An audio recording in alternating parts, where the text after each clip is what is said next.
Imagina, você compra um brinquedo mais em conta pro seu filho, mas depois você descobre de um jeito bem assustador que esse brinquedo tá vivo. E pior, ele está prestes a te atacar. É o famoso barato que sai caro, né? Siga a gente para mais dicas de economia. Hoje a gente vai conversar sobre o filme Brinquedo Assassino, de 1988. Oi, eu sou o Vitor. Eu sou a Cibele. E sejam bem-vindos à Terra do Medo. Um podcast aconchegante pra gente conversar sobre o universo do terror. Oi! Oi! Gente, a Lila tá dando um oi pra vocês também. Gente, agora a gente vai fazer igual podcast grande, vai dar alguns recadinhos pra vocês, ouçam que são todos muito importantes. Todo mundo pulando agora. Não pula, gente, porque é coisa boa pra vocês mesmo. Primeiro, fui convidada, tutupom, pela Darkside, pra fazer um clube de leitura, pra mediar um clube de leitura, eu e mais 7 criadores de conteúdo maravilhosos, e a gente vai ler um livro que se chama Crimes Vitorianos Macabros. E, gente, é um projeto super legal, porque a gente vai ler esse livro juntos, tem um cronograma, eu tô postando direto no meu Instagram, porque tem um cronograma certinho, o link tá lá na minha bio, vocês têm até o dia 20 de agosto pra se inscrever, aí vocês vão ter um desconto pra comprar esse livro, né, quem for participar da leitura, e aí tem o cronograma, tudo certinho, a gente vai fazer live de sprint pra gente ler junto. É um projeto bastante bacana, então se você tiver condição e você tiver um tempinho pra ler e tal, pra gente ter esse momento, vai ser muito bacana, porque a gente vai se reunir com esses criadores, a gente vai conversar sobre esse livro, então acho que vai ser uma experiência muito bacana, sabe? Eu tô super animada, então se vocês gostam de ler, gente, vai lá no meu Instagram, @CibeleFala, vai no link da bio, e eu vou deixar aqui na descrição também desse episódio o link pra vocês se inscreverem. É um formuláriozinho do Google e tal, você se inscreve e aí vai dar bom, tá? E antes de começar, a gente também queria agradecer a todos vocês, apoiadores do canal, que ajuda a gente bastante, né? E lembrar que existe o nosso Apoie-se, que é um programa de apoio do Na Terra do Medo, pra quem puder, né? Quem quiser ajudar a contribuir financeiramente também com este canal, com este podcast, ajuda bastante. A gente já teve um probleminha, não sei se vocês repararam, né? Tiveram alguns atrasos, tá tendo ainda alguns atrasos, né? No vídeo, no podcast, muito porque meu notebook, gente, a humilhação do pobre, meu notebook, aconteceu pequenos problemas com ele, aí eu levei pra arrumar, e muito graças aos apoiadores a gente conseguiu, né, arrumar. Agora vai rolar de ter vídeos na hora certinha pra vocês, nos dias certinhos. Podcast, também a gente ficou sem podcast semana passada, foi por conta disso, sabe? Então, a gente queria agradecer de verdade aos apoiadores, porque foi por conta de... Aí, então até fogos pros apoiadores. A gente queria muito agradecer aos apoiadores, porque foi por conta desse apoio que a gente conseguiu consertar o computador do Vitor. Muito obrigado. E se você quiser apoiar, o link está na descrição. Agora a gente vai pro episódio, vamos conversar sobre esse filme, gente. Maravilhoso, como diz Tata M. Shade. Eu não consigo, toda hora eu uso. No filme, Andy ganha de presente o boneco Chuck e descobre que, na verdade, ele está vivo e tem umas ideias nada amigáveis. O Brinquedo Assassino, que foi lançado em 1988 nos Estados Unidos, teve a direção de Tom Holland e contou com Don Mancini para a criação da história e do roteiro do filme. Mas por que esse filme, gente, está na temporada de Baseados em Casos Reais? Por que será? Por que será? Por quê? Nossa, minha voz ficou fina, bom dia. O fato, né, de ter o boneco possuído, de começar a conversar, né, com uma criança e atormentar aquela casa, aquela família, tem muita semelhança com outra história, né, história real, do Robert Eugene Otto. Que a gente já falou aqui no podcast, tudo bom. O Robert Eugene Otto era um menino de 4 anos de idade que ganhou um boneco. Coisa normal, né? Coisa comum. Ele ficou muito feliz e deu o seu próprio nome pro boneco. O caso, então, ficou conhecido como o boneco Robert. E o menino, gente, passava horas conversando com o boneco. Até aí tudo bem, né? Qual criança que não fica conversando com um brinquedo e tal? Amigo, estou aqui, etc. Mas, daí pra frente, é só pra trás. A família começou a ouvir alguns barulhos estranhos vindo do quarto do menino. E, além disso, alguns móveis também eram encontrados, assim, jogados no chão. Os brinquedos muitas vezes estavam espalhados, né? Quebrados. E o menino ficava encolhido encolhido na cama, né, completamente paralisado. Quando a família perguntava o que tinha acontecido, o Eugene sempre respondia que foi o Robert que fez isso, né? A criança cresceu e continuou ali na companhia do seu amigo, o boneco Robert. E mesmo depois dele morrer, os novos moradores da casa também permaneceram com o boneco ali e continuaram escutando alguns barulhos de noite. O que é muito estranho. Pra que você vai continuar com um boneco ali estranho, né? Dentro da casa? Eu não continuaria. Ah, mas lá nos Estados Unidos eles têm essa mania, né? De continuar com móveis do morador antigo. Tá, você muda pra uma casa. Tem um móvel ali, tem uma coisa, um armário, você vai continuar com o armário. Agora, tem um boneco que tem fama de possuído. Você vai continuar com ele dentro de casa? Mas até móvel, Vitor, eu não continuava. Você tá defendendo os móveis. Eu não tô defendendo ninguém. É essa a questão. Porque móveis, nunca vi Invocação do Mal 1, que aparece um bicho em cima, uma mulher em cima do guarda-roupa? Ah, meu filho, é disso que a gente tá falando aqui, Vitor. É tudo, o buraco é mais embaixo. Eu tô tentando lembrar se aqui nessa casa não tem algum móvel. Não, que deixaram aqui não, tem não. Que deixaram aqui. Lá em cima eu acho que tem sim. Tem. Lá em cima tem, no terraço. Ha! Você mudou uma casa e deixou os móveis. Fui pega no pulo do gato, gente. Foi. Mas enfim, em 1994 eles doaram um boneco pra felicidade do Vitor. E o boneco foi doado pra um museu na Flórida, que no caso ele tá até hoje. E você pode visitar, tá, gente? Não, aquela coisa, não sei durante a quarentena, mas a gente já contou mais detalhes desse caso, de como o boneco tá hoje, o que você pode fazer, o que você não pode fazer quando você vê o boneco. Eu já pedi desculpa pro boneco também, que a gente brincou Sim. com ele demais no outro podcast. A gente chipou ele com outros bonecos, outras bonecas. Fomos longe demais. Desculpa novamente, boneco Robert. Aproveitando a oportunidade para se desculpar com o boneco Robert. Ainda não mandei minha carta para ele. Ah, é, porque tem isso, gente. Em volta do boneco... Ah, quer saber mais? Vai ouvir o podcast. Mas, assim, em volta dele tem um monte de carta. Tem um monte de carta que as pessoas mandam pra ele. Daqui a um tempo vai ter a cartinha do Vitor lá, do lado do boneco, pedindo desculpa. Assim como o boneco Robert, o Chuck também estava vivo. Tan, tan, tan. É efeito sonoro. Ah, tá.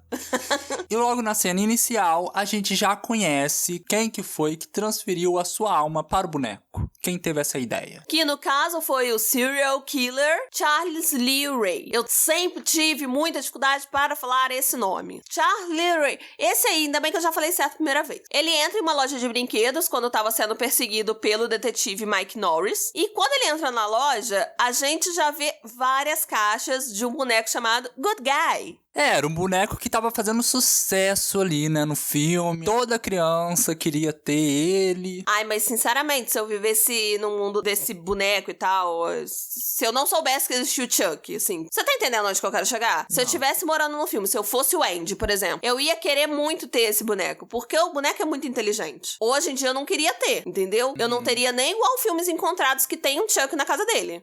Eu queria muito dedicar esse episódio do podcast ao Filipes Encontrados, que eu só chamo ele assim agora, que é o Felipe do canal Filmes Encontrados. Gente, quem não conhece, vai conhecer. Esse episódio é especialmente pra ele. Um beijo. O maior fã de Chuck que eu já conheci. Bom dia, tudo pau. Mas, no filme, o boneco Good Guy é muito inteligente, gente. Ele conversa com você. Parece a Juju Carente da Tata Werneck. Juju Carente. Mas, enfim, o policial conseguiu atingir o Charles com um tiro. Mas aí, o Charles, ele começa a ver que ele vai, no caso, falecer, morrer. Aí ele pensa o quê? Vou transferir a minha alma pro boneco. E aí tem vários raios, trovões, efeitos especiais. E a loja tem uma grande explosão. E uma curiosidade curiosa é que você sabia que o nome desse cara que possuiu o boneco é uma derivação dos nomes de 3 assassinos reais? O Charles Manson, né, que tem uma história ali complicada, o Lee Harvey Oswald e o James Earl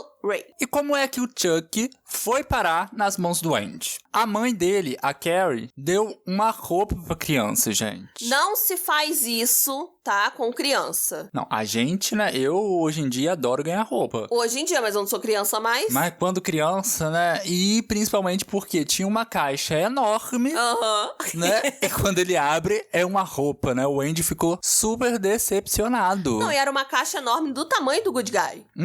Então eu até achei que era também, né. O plot. Achei que já era ali que ele ia ganhar o boneco, mas não. Não foi ali. Aí ela viu que o Andy ficou muito dolorido. Ele ficou muito triste. Só que o que acontece? O boneco é pra rico, né? O boneco é muito caro. Até porque é muito inteligente, já falei aqui.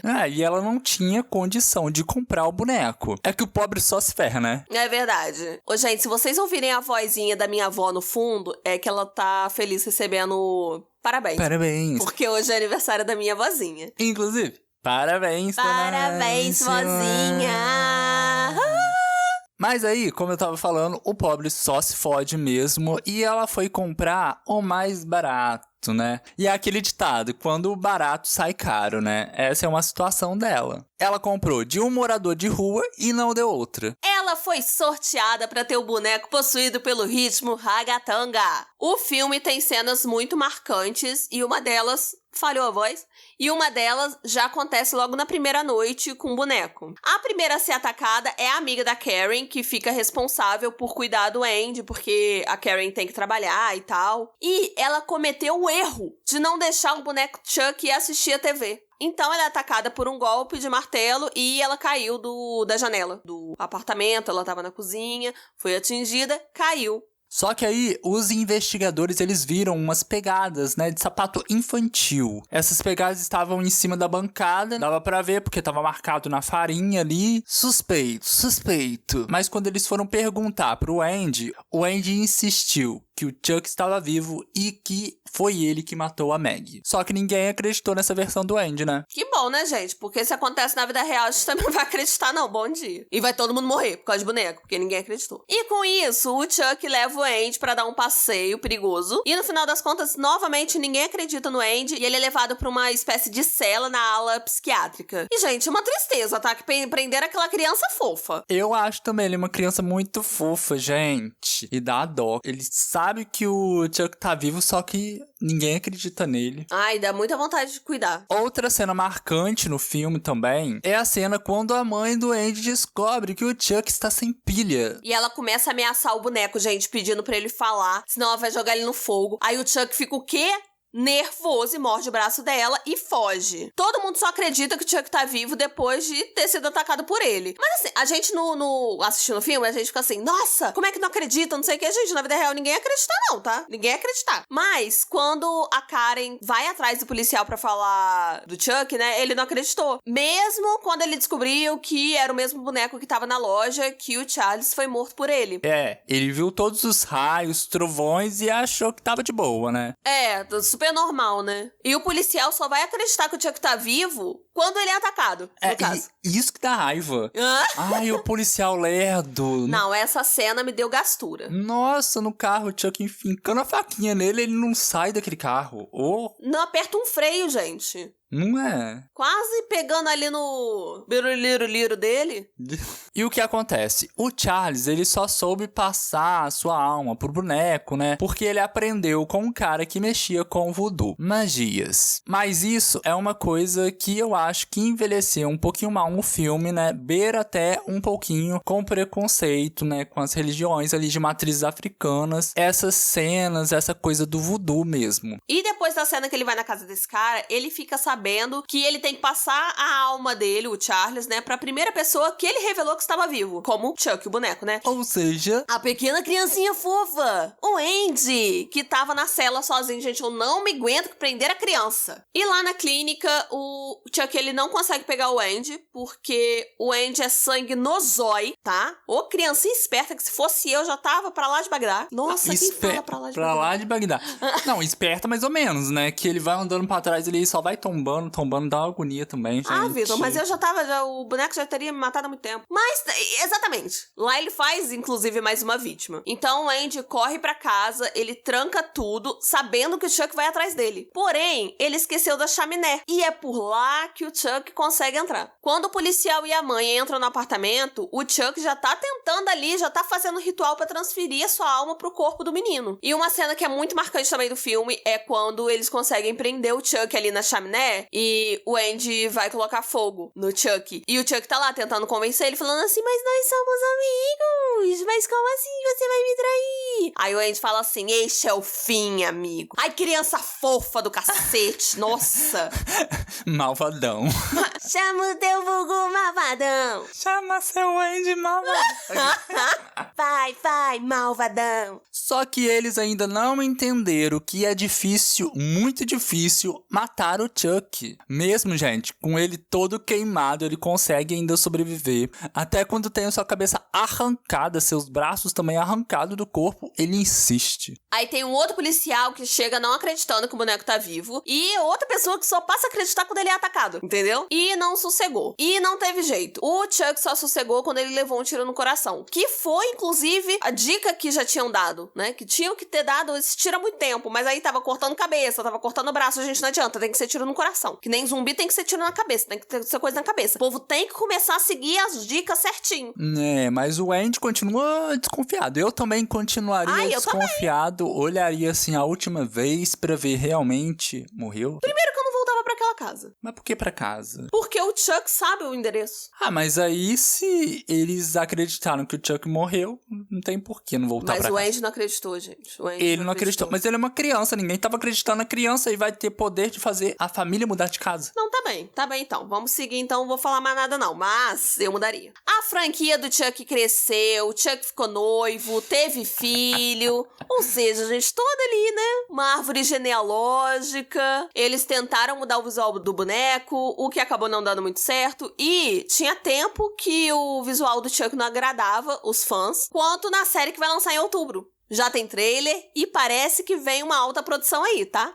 Eu vi também nessa série que vai trazer um pouco da infância do Charles, assim, parece ser bem interessante. E o Don Mancini, que também tá participando dessa série, e foi o criador, né, de toda a história do Chuck, ele já prometeu que vai ser algo que a gente nunca viu antes. Então, né, o que vocês esperam? Conta pra gente a expectativa, gente. E deixa eu só comentar mais uma coisa, que talvez eu seja apedrejada nesse momento.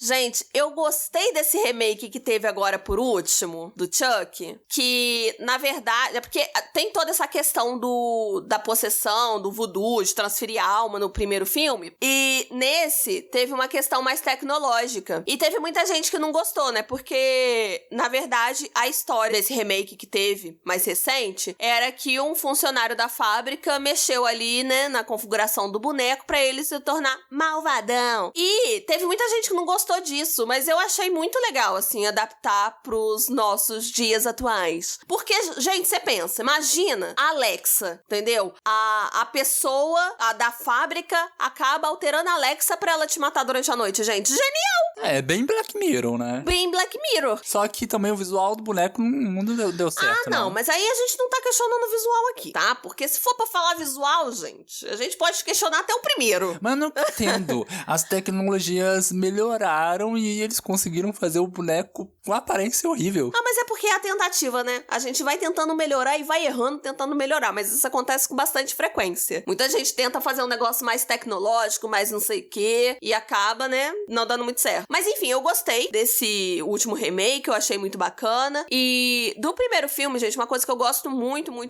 que eu esqueci de comentar durante o podcast, é que eu gosto muito da visão em primeira pessoa do boneco, porque tem vários momentos que a gente fica pela visão do próprio boneco, sabe? E eu já vi, assim, em alguns lugares, que isso foi até uma coisa pra evitar também ficar muito pastelão, uns efeitos muito esquisitos e tal. E eu achei muito bacana, porque dá essa atenção, a gente sabe o que vai acontecer pelo olhar do boneco, sabe? Bacana, achei muito, eu gosto muito desse filme. A gente decidiu falar só do primeiro, porque os outros também a gente não é obrigado, tá? Assim, muita gente gosta do segundo também. Eu acho que eu tenho mais lembrança do segundo, porque passava, né, no SBT direto também. Eu tenho lembrança também da Noiva do Chuck. Eu tenho mais lembrança da Noiva do Chuck, porque passava também direto no SBT. Então a gente fica com essa nostalgia. Mas a gente queria trazer o primeiro pra vocês. Exatamente. Contem aí se vocês assistiram os outros também, o que vocês acham. Qual o seu preferido? Pois é, conta aí pra gente. E eu espero que vocês tenham gostado desse episódio. E a gente se vê terça-feira com um vídeo lá no canal. Beijos! Beijo, tchau!